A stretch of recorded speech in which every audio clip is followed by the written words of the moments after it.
Doctor Omar Yepes, es con profundo agrado que participo esta mañana en este encuentro programático que reúne al Partido Conservador Colombiano en 171 años de historia. 171 años de recorrido político, programático, doctrinario, 171 años de contribución permanente a la deliberación activa de los problemas de nuestro país y el aporte constante con soluciones. Veo además con inmenso orgullo que en estos 171 años el Partido Conservador Colombiano no ha dejado de ser protagonista, no ha dejado de ser una fuente permanente de interpretación de las realidades nacionales y no ha dejado de remozarse doctrinariamente para responder al clamor de las regiones y también a la formulación de políticas públicas. Hoy podemos decir que en cada una de las contribuciones desde el ejercicio del gobierno por parte del Partido Conservador Colombiano hay legados que aún hoy siguen más vigentes que nunca. Las políticas de protección a la niñez,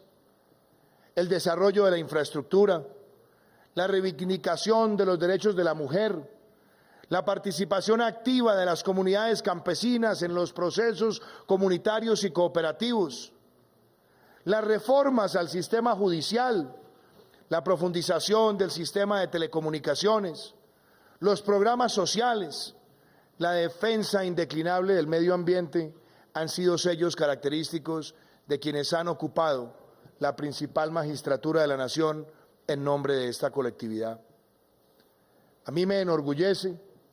que he contado con el respaldo del Partido Conservador en la aspiración de llegar a la presidencia de la República y también en el ejercicio de la presidencia de la República.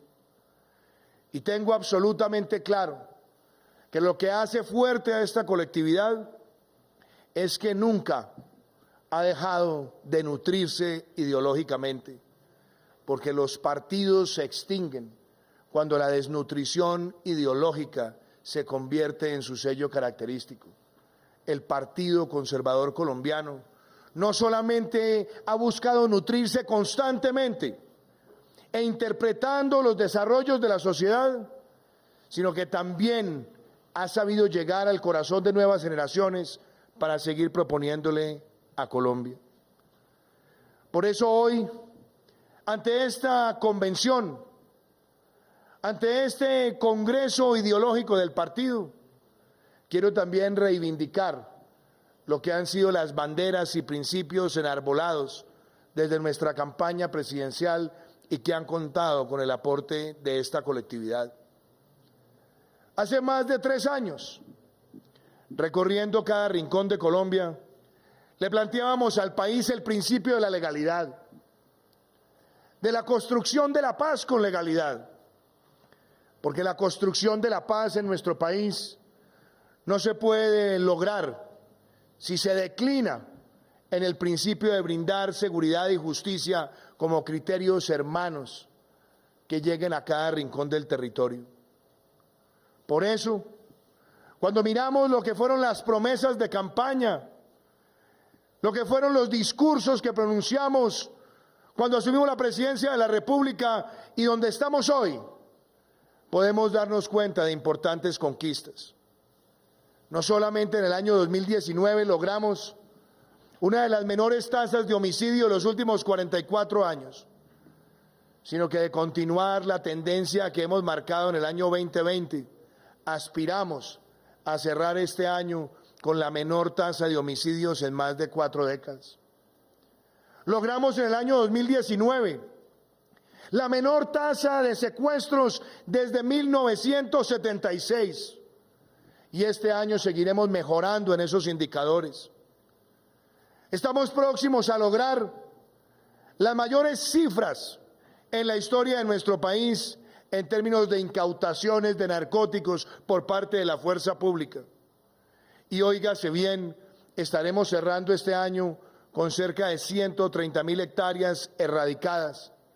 que si bien sabemos existe el riesgo de resiembra y la tendencia de resiembra marca un hito, porque en estos 2 años paramos el crecimiento exponencial de los cultivos ilícitos que se dio entre el 2015 y el 2018, y también estaremos consolidando una tendencia de reducción, la más alta de los últimos 6 años. Pero no solamente están esas banderas allí, sino que también le hemos dicho al país que la lucha contra el narcotráfico es indeclinable y hemos ya extraditado más de 300 individuos vinculados a ese crimen abominable. Hemos podido también ver reducciones de más del 30% en delitos como el hurto de personas, de establecimientos de comercio, de automotores, el hurto de residencias. Hemos también reducido las lesiones personales y lo hemos logrado con una fuerza pública que hace presencia en el territorio, que es heroica, que es titánica, que es abnegada y que necesita todos los días contar con la defensa férrea y al mismo tiempo con el debido nivel de exigencia cuando alguno de sus miembros no luzca como le corresponde frente al uniforme de la patria. Pero en esa defensa de la legalidad, doctor Omar, y apreciados convencionistas, también con el apoyo de la bancada conservadora, hemos marcado hitos históricos. Aprobamos el acto legislativo a partir del cual ni el secuestro ni el narcotráfico serán considerados delitos políticos y por ende amnistiables. Logramos avanzar hacia que se reformara las leyes de orden público, creando las zonas estratégicas de intervención integral. Profundizamos también en darle el ordenamiento jurídico en virtud del artículo 44 de la Constitución, que resalta que los derechos de los niños están por encima de los derechos de los demás, para que exista en Colombia la cadena perpetua contra violadores y asesinos de niños. Dimos un paso trascendental esta última semana, cuando desde el Congreso de la República se envía para sanción presidencial la ley que hace imprescriptibles los delitos sexuales contra niñas, niñas y adolescentes. Y de la misma manera hemos tomado decisiones claras para que el microtráfico no le siga arrebatando a las familias colombianas, a sus hijos, e intimidándolos en los lugares del territorio, haciendo una normatividad precisa que se puedan incautar en las calles de Colombia las dosis de drogas que fueron aludidas muchas veces por los jíbaros para buscar los esguinces a la persecución policial. Entendemos que no se debe tratar al portador como el criminal, se debe tratar al portador como quien está llevando un bien de uso ilícito y por lo tanto la incautación fortalece la seguridad en el territorio. Y me alegra también decirlo, cuando hemos construido el enfoque de la paz con legalidad, también le hemos planteado al país que hay que llegar a la Colombia profunda, que hay que avanzar con los planes de desarrollo con enfoque territorial, que tenemos que llegar a que esas obras se hagan realidad. Encontramos 2 planes de desarrollo con enfoque territorial, hoy hay 16 y en las próximas semanas estaremos inaugurando la obra número 900 de los proyectos PEDET. Hemos podido facilitar la transición a quienes han dejado las armas en busca de la legalidad, pero no hemos dejado de levantar los temas, no con ánimo pendenciero, ni mucho menos para buscar quebrantos institucionales, sino que le hemos dicho al país que la verdadera construcción de la paz entraña que haya verdad, justicia, reparación y no repetición. Aquí no se busca fragmentar las instituciones, ni atizar el fuego y la confrontación, pero sí se trata de invitar a los colombianos a la reflexión de que cuando se habló de la justicia transicional, siempre se le dijo a Colombia que era para que las víctimas estuvieran en el centro del debate. Pues da tristeza que las víctimas se vean revictimizadas, porque sus verdugos no entregan los bienes, porque no reparan, porque no tienen sanciones ejemplarizantes o sencillamente porque quieren apelar a la burla con el amaño de impunidad sobre la base de que no tendrán sanción carcelaria para hacer adjudicación de delitos sin soporte contextual. Corregir y enmendar Ese tipo de situaciones trasciende a nuestro gobierno, pero es un deber para conservar el principio primigenio de la justicia. Por eso, cuando hablamos de la legalidad, no podemos dejar de lado que las víctimas demandan de manera inequívoca que haya verdadera justicia con sanciones ejemplarizantes, que haya reparación con los bienes de los victimarios, que haya una verdad procesal, jurídica, real, que esté soportada y que se garantice la no repetición. Cuando defendemos la legalidad también hay que poner de presente la lucha contra la corrupción, porque la corrupción es un flagelo que afecta y que atenta contra todos los colombianos, que mina la fe y la confianza en las instituciones, que debilita el sentimiento del ciudadano hacia quienes deben representarlos en la democracia indirecta. Pero me alegra que con el Partido Conservador, que con esta bancada, que con otras fuerzas políticas y con el apoyo indeclinable de nuestra vicepresidenta Marta Lucía Ramírez, hemos logrado sacar adelante normas en el Congreso que le dan a la sociedad una luz. En estos 27 meses de gobierno, hemos sacado adelante la ley que obliga a hacer públicas las declaraciones de renta de los altos funcionarios. Hemos sacado adelante la ley que obliga a hacer públicos los conflictos de intereses. Fortalecimos los mecanismos de rendición de cuentas. Acabamos la casa por cárcel para quienes son condenados por delitos de corrupción y pusimos en marcha los pliegos tipo para que se acaben los carruseles de contratistas, para que se acaben las mangualas, las componendas y trapisondas entre quienes quieren esquilmar a la nación. Y también hemos presentado ante el Congreso, con el aval y el apoyo de ustedes, como producto de la Mesa Nacional de Moralización, un proyecto que fortalece las sanciones a quienes desde la órbita privada y buscando los velos corporativos quieren también desarrollar conciertos para delinquir que afectan de manera grave el desarrollo. Estas son plataformas en ejecución, son plataformas que queremos perseguir todos los días para ser fortalecidas. Y cuando invitamos a esta colectividad a que siga perseverando en esa lucha, es para conservar los principios que Caro y Ospina plantearon en los criterios fundacionales, donde la moral pública está por encima de cualquier otro de los retos. Por eso, en la visión de la legalidad, también se suma algo muy importante, la legalidad en el plano internacional. Lo dice el himno del Partido Conservador: tiranía jamás, jamás. Y la política internacional de un país no puede ser meliflua, ni puede ser adaptable a las circunstancias de conveniencia de quien ejerce la presidencia. Denunciar a los regímenes dictatoriales y hacerlo en todas las instancias multilaterales es un deber permanente. Por eso también quiero agradecer a quienes fueran mis compañeros en el Congreso por habernos apoyado a la denuncia que se llevó ante la Corte Penal Internacional contra el sátrapa de Nicolás Maduro, y que también acompañaron la visión nuestra de convocar a otros jefes de Estado para que se unieran a esa denuncia, que fue llevada también a la Organización de Estados Americanos y reivindicada por el secretario Luis Almagro, y que ahora también cuenta con una denuncia adicional de la Organización de Naciones Unidas, a partir de la cual la Corte Penal Internacional ya asume que se debe acelerar una investigación. Esa defensa irrestricta de la democracia, de nuestra Carta Democrática Interamericana, también nos tiene que motivar a que en el plano internacional nosotros jamás podremos ser partícipes o contemporizadores de ninguna forma de opresión o de dictadura. Esa es la legalidad que queremos perseguir.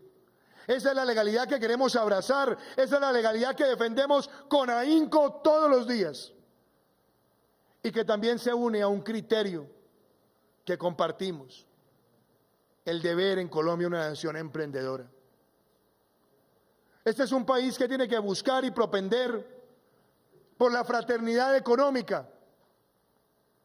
y que también están los criterios fundacionales de esta colectividad, que ha sabido ser intérprete del pensamiento del libertador Simón Bolívar. Y recordamos cuando el propio libertador, en sus conversaciones con Luis Perú de la Croix, o en muchas de sus proclamas, hacía la invitación al espíritu industrial de una nación, que con el paso del tiempo llega a las almas de la micro, pequeña, mediana y gran empresa, y que se edifica por la fraternidad entre empleadores y empleados. Esas han sido banderas que históricamente ha defendido esta colectividad y que también ha compartido con nuestras iniciativas y propuestas a los colombianos. Diría uno de los grandes jueces que acompañó a los padres fundadores de los Estados Unidos, John Marshall, que el poder de grabar es el poder de destruir. Por eso cuando le planteamos a la colectividad hace 2 años que llegaríamos a la presidencia para buscar una reducción de la tasa impositiva frente a la micro, pequeña, mediana y gran empresa, lo hacíamos para que se alcanzara crecimiento, mayor recaudo y para que se pudiera también mejorar de manera estructural el clima de inversión, y apostándole a que, cambiando los postulados convencionales de la ortodoxia muchas veces ciega, pudiéramos mostrar que el recaudo puede crecer de manera dinámica. Gracias a la aprobación de las 2 leyes de crecimiento económico, gracias a la aprobación del Plan Nacional de Desarrollo, cerramos el año 2019 con el mayor crecimiento económico de los últimos 5 años. Cerramos el año 2019 con la mayor reducción del déficit fiscal desde que existe la regla fiscal. Y cerramos el año 2019 con un crecimiento del recaudo de más del 10%, mostrando con hechos que sí era posible cambiar la mentalidad y alcanzar un mejor propósito. Pero también gracias a esas medidas sacamos adelante un régimen simple que diferencia la carga tributaria entre las empresas nacientes, las empresas embrionarias y las ya consolidadas. Avanzamos en la facturación electrónica. Creamos la exención por 7 años del impuesto de renta para las empresas nacientes con base tecnológica o también con base creativa. Y dimos un paso trascendental para corregir muchas de las fallas, introduciendo mecanismos plurifásicos a muchos de los impuestos.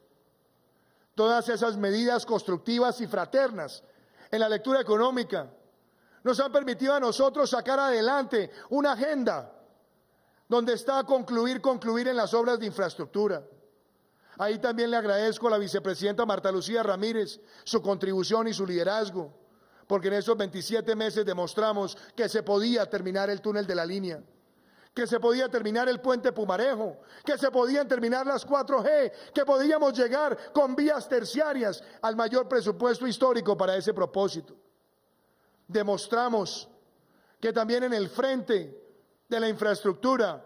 podíamos desarrollar nuevos esquemas de concesión aeroportuarias y podíamos consolidar cierres financieros para proyectos emblemáticos como el del Canal del Dique o la navegabilidad del río Magdalena. Proyectos que están en evolución y que también se unen con una agenda de conectividad que es equidad a partir de la tecnología. Porque gracias a esta colaboración y a esta interpretación política hay hoy en camino una agenda para dejar a Colombia con el 70% del territorio con conectividad de internet de alta velocidad para agosto del año 2022. Hay 100.000 programadores en formación. Hay más de 20.000 negocios que tendrán por primera vez la base tecnológica para sus ventas. Y pudimos también demostrar, como ocurre hoy, que Colombia podía dar el salto al día sin IVA para acelerar la liquidación de inventarios, motivar las compras y el consumo y apuntalar también crecimiento. Demostramos también que en esa visión emprendedora existe también la claridad de las industrias creativas, que se puede volver a Colombia un epicentro de la 4ª revolución industrial y que podemos también reivindicar la transición energética, que podemos dar pasos como el de la movilidad eléctrica y que podemos también hacer la más grande revolución en términos ambientales.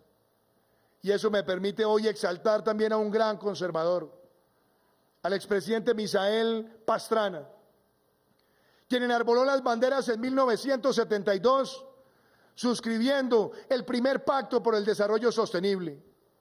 y que al lado de figuras internacionales como Gro Harlem Brundtland puso en el eje de las políticas públicas que Colombia tuviera una agenda ambiental, siempre en armonía con el criterio del desarrollo, pero generando una conciencia colectiva de responsabilidad con lo ambiental. Estamos en la era del antropoceno, es cierto. Colombia representa el 0.4% de las emisiones globales de gases de efecto invernadero, pero es uno de los países más vulnerables a los estragos del cambio climático. Qué importante reivindicar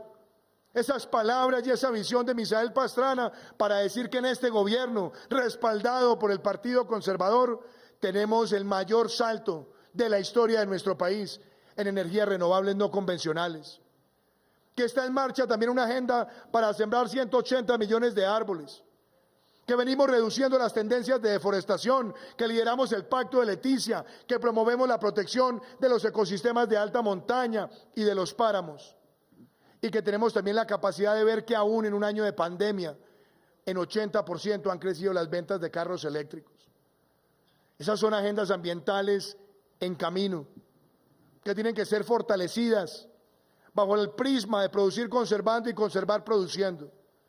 que involucren a todas las familias colombianas para reducir, reciclar y reutilizar, para que la economía circular esté presente en todas las áreas de protección, en todas las áreas de producción y en todas las regiones de Colombia. Ese emprendimiento verde también es propicio reconocerlo hoy más que nunca, y darnos cuenta también que cuando hablamos de emprendimiento hemos buscado siempre darle mayores prerrogativas y protección a quienes buscan trabajo. Por eso, en la visión nuestra también está perseguir la equidad. La equidad no significa el criterio igualitarista demagógico, sino en saberle dar a todos los colombianos la oportunidad que necesitan para acariciar un proyecto de vida. En estos 27 meses de gobierno, con el respaldo de esta colectividad, hemos visto que hemos dado el mayor salto en la educación gratuita, en todo lo que tiene que ver con la formación universitaria. Serán más de 150.000 jóvenes que estarán este año, terminando el año, con un esquema como el de Generación E. Y serán más de 330.000 en el año 2022, lo que significa dejar más del 50% de la formación universitaria pública con gratuidad para quienes más lo requieren. Lo propio se hace con la doble titulación, donde ya son más de 140.000 jóvenes que se gradúan en una mano con el título de bachiller y en la otra con el título de técnico. También lo demuestra el mayor presupuesto histórico para la educación y avanzar hacia llegar a 7 millones de niños que están con la protección de un sistema de alimentación escolar en un salto cualitativo y cuantitativo, donde tenemos una institucionalidad que le pone fin a los abusos en las minutas alimenticias que eran fraguados por contratistas inescrupulosos. Esa agenda social también trae consigo la agricultura por contrato, el apoyo a la mujer rural, trae consigo la defensa de la irrigación del crédito que hoy trasciende, porque Colombia aparece como el primer país en inclusión financiera, y que también nos permite a nosotros mirar con optimismo que donde se están adelantando los proyectos PEDET, se está sembrando esperanza, y donde nosotros estamos llegando con los planes de agua o con las vías terciarias, también podemos decir con orgullo que tenemos el mayor presupuesto de la historia para esos dos propósitos. Eso es equidad. Y equidad es inclusión. Equidad e inclusión con emprendimiento y legalidad. Es lo que vimos en el mes de octubre, cuando logramos las mayores ventas históricas de vivienda de interés social y las mayores ventas históricas de vivienda a través de sistemas compensatorios y sistemas de subsidio, donde una familia hoy puede adquirir una casa digna, pagando menos de lo que pagaba por arriendo. Estas transformaciones se han logrado con ustedes y queremos seguir materializándolas. Pero sabemos también los retos. Sabemos que la pandemia del COVID-19 nos golpeó como ha golpeado al mundo entero. Este ha sido un año difícil para el mundo, para América Latina y para nosotros. Pero no nos hemos dejado amainar por las tempestades, ni nos hemos dejado doblegar anímicamente ante ningún reto, ni hemos dejado que se nos arrebate la alegría cuando el oportunismo demagógico trata de sembrar el odio, la confusión y la exacerbación de sentimientos contrarios a la legalidad. Hoy podemos decir que sorteamos la pandemia con recursos limitados, pero no con ingenio limitado ni con capacidad limitada. Sabíamos que la pandemia golpearía con un virus que crece de manera exponencial, pero también de manera exponencial nos hemos contagiado de solidaridad y de resiliencia. Por eso, en estos meses difíciles, con el apoyo también de esta colectividad, hemos podido responder duplicando las unidades de cuidado intensivo, aumentando la capacidad de pruebas y, óigase bien, registrando indicadores como muertes por millón o contagios por millón que lucen mejor que los de los países más desarrollados del mundo. Y lo hemos hecho sin vanidades, sin ver esto como una competencia, apelando a la ciencia, llegando a más del 92% de recuperados y con una economía que también se va recuperando con responsabilidad y con bioseguridad. Hemos podido responder de maneras excepcionales, con medidas nunca adoptadas en Colombia, como ha sido el programa de apoyo al empleo formal, también respaldado por esta bancada en el Congreso, donde más de 3.375.000 trabajadores, por primera vez en la historia de Colombia, reciben un subsidio que compensa el 40 o el 50% del salario mínimo. Hemos visto cómo en semanas nació un programa como el PAEF y cómo en semanas nació un programa como Ingreso Solidario, que le lleva ingresos a las familias que nunca habían estado en el esquema de subsidios. De cómo también se avanzan con los giros extraordinarios en las familias en acción y en los jóvenes en acción, programas que nacieron en la administración del presidente Andrés Pastrana Arango y que han crecido de manera exponencial, y a lo cual también quiero añadir que pusimos en práctica la devolución del IVA para las familias más vulnerables. No existe en la historia de nuestro país, ante ninguna adversidad, una respuesta de esa naturaleza articulada con los gobernantes locales. Por eso hoy sabemos que este reto no termina, que la pandemia está vigente, que hasta que no aparezca una vacuna tenemos que convocar a la disciplina ciudadana, a la cultura ciudadana, y así lo seguiremos haciendo, porque este no es un tema que pueda estar manejado con sesgos ideológicos, o tampoco se puede manejar con la mezquindad de anhelar el fracaso con pretextos electoreros. Quien pretenda aspirar al solio de Bolívar, deseándole a quien administra una circunstancia de esa naturaleza con espíritu de fracaso, no merece jamás llegar a la primera magistratura de la nación. Que sea también esta la ocasión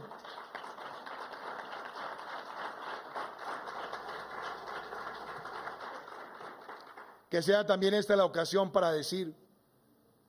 que hemos vivido momentos difíciles en los últimos días. Hemos visto cómo los efectos del cambio climático, con el fenómeno de la Niña, nos traen inundaciones desoladoras que afectan a La Beiba, a regiones de Antioquia, del Chocó, como lo veíamos en imágenes de Inyoró, que afecta al norte de Santander, y expreso mi solidaridad también, que afecta a La Guajira, donde estuvimos ayer, y vemos cómo en una circunstancia sin parangón, también por primera vez un huracán categoría 5 golpea a nuestro país, arrasando con la gran mayoría de la infraestructura de la isla de Providencia. Estos son los retos, pero hemos buscado responder con agilidad, con determinación, con vocación de servicio, con intención patriótica. Con la vicepresidenta nos hemos repartido la atención en distintos puntos, con la ministra Alicia Arango, con varios de los funcionarios de nuestros viceministros, con mi esposa María Juliana. Hemos tratado siempre de hacer presencia solidaria, de corazón a corazón, como se debe ejercer la función del servicio público. Sabemos que muchas familias han quedado desprotegidas, pero hemos llegado con una idea, la de mostrar que nuestra solidaridad es capaz de hacer reconstrucción en el menor tiempo posible y de hacer una atención que desde el afecto y desde el amor por el prójimo empiece a sembrar esperanza desde el primer segundo. Estos son los retos que tenemos ante nosotros. Pero hoy quiero invitar al Partido Conservador para que en estos 22 meses que nos quedan de gobierno sigamos trabajando para entregar las obras. Sigamos llegando a las regiones con la agenda de reactivación. Sigamos sembrando en cada colombiano con los hechos lo que debe ser la verdadera convicción del servicio público. Y como lo diría un célebre presidente de Colombia, doctor Omar, que esté por encima el criterio de más gerencia y menos política.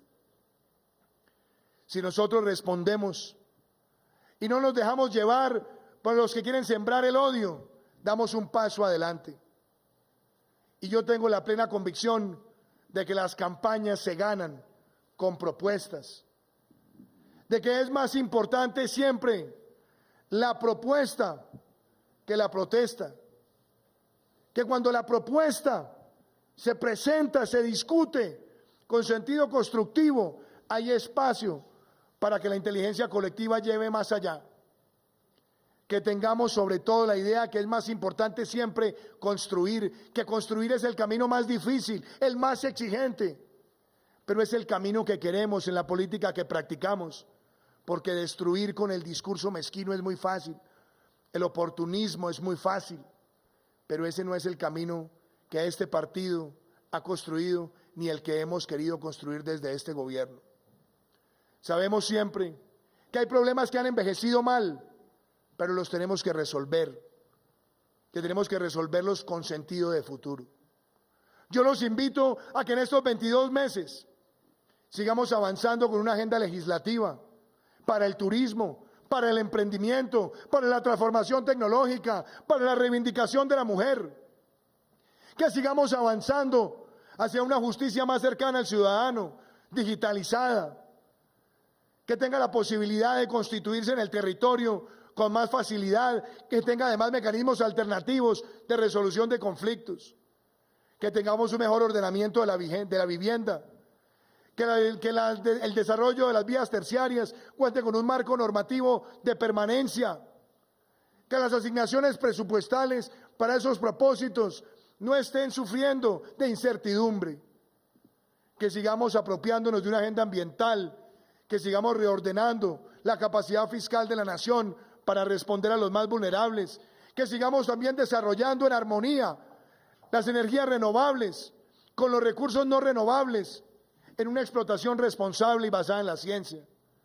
que tengamos la posibilidad de seguir fortaleciendo la atención a la niñez y que consolidemos en la equidad un propósito de país. Por eso estamos hoy acá. Por eso creemos que lo que se ha construido con el Partido Conservador Colombiano en una coalición de gobierno debe perdurar. Yo sé que nos quedan 22 meses de gobierno donde no vamos a descansar una sola hora, un solo minuto. Y yo espero que mi sucesor o sucesora tengan la voluntad siempre de seguir llegando a los territorios y haciendo del diálogo ciudadano uno de los factores más importantes para trascender. Cuando yo pienso en la historia del Partido Conservador, no puedo dejar de hacer una mención al más importante de los pensadores conservadores del último siglo, a mi maestro, a mi profesor Álvaro Gómez Hurtado.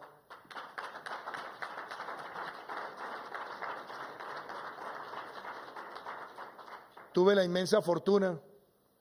de tenerlo como profesor. Tengo el pesar de haber visto cómo las ráfagas asesinas del contubernio del narcotráfico le arrebató su existencia, pero nunca le arrebató la vigencia de sus ideas. Por eso hoy, recordando 25 años después su partida del mundo terrenal, recordamos la invitación a los acuerdos sobre lo fundamental, recordamos su invitación a abanderar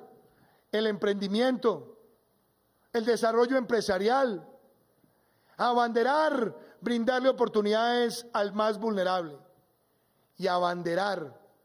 la seguridad como un valor democrático, como un servicio y sobre todo como un bien público. Así se conserva una nación, así se conservan las ideas. Y por eso mi presencia hoy en este partido es para reivindicar su papel en la historia de Colombia y para invitarlos una vez más a que sigamos construyendo país. Muchísimas gracias.